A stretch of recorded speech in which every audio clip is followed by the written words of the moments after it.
Average day, if there is such a thing, how many hours do you spend total doing all 5 of these? I'm going to write numbers up here that are semi-average, and yours might be higher or lower, but it gives you kind of a starting point, something to think about. So these are kind of average numbers: 7 hours of sleep, 2 hours for preparing and eating and cleaning up after, whatever a person does, 1 hour for travel, 1 hour for errands, and maybe an hour for hygiene. So that's without fractions, just to make it simple to add. So again, if you fill all these out, you think about how much time you spend, it could be higher, but this total equals 12. Okay, and what's the significance of this number 12 in terms of hours?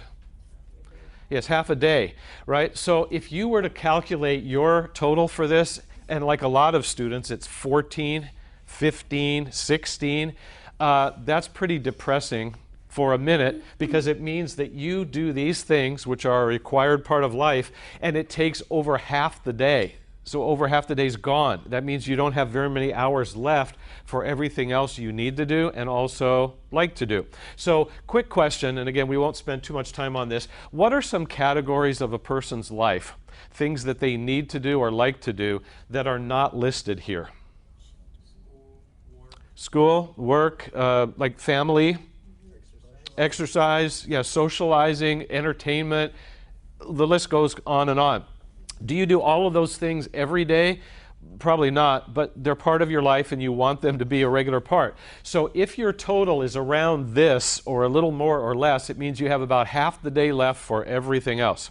If your total is high, it means you only have part of the day left, and so you have to become a professional juggler. You have to keep all the different activities going, and that's hard for a lot of people, especially when you're pulled in many different directions because of the things you have to do in your life.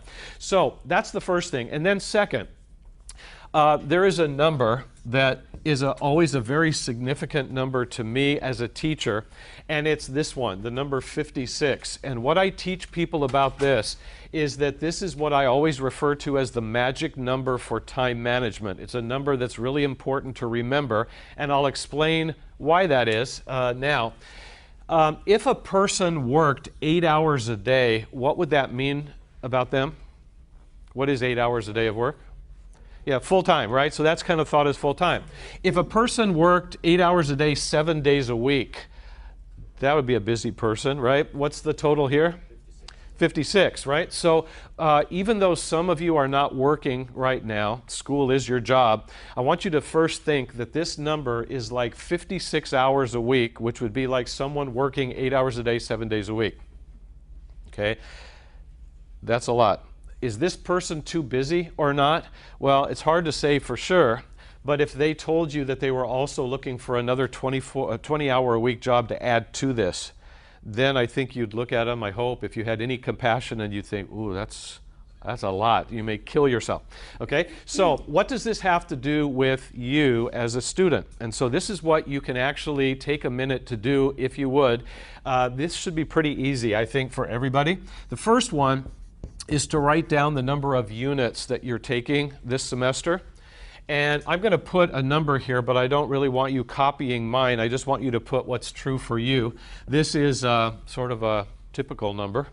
And before we go any further, what does this mean? It means full-time. Okay, so I don't know why they do that. Sometimes people have 11 units, and they are unbelievably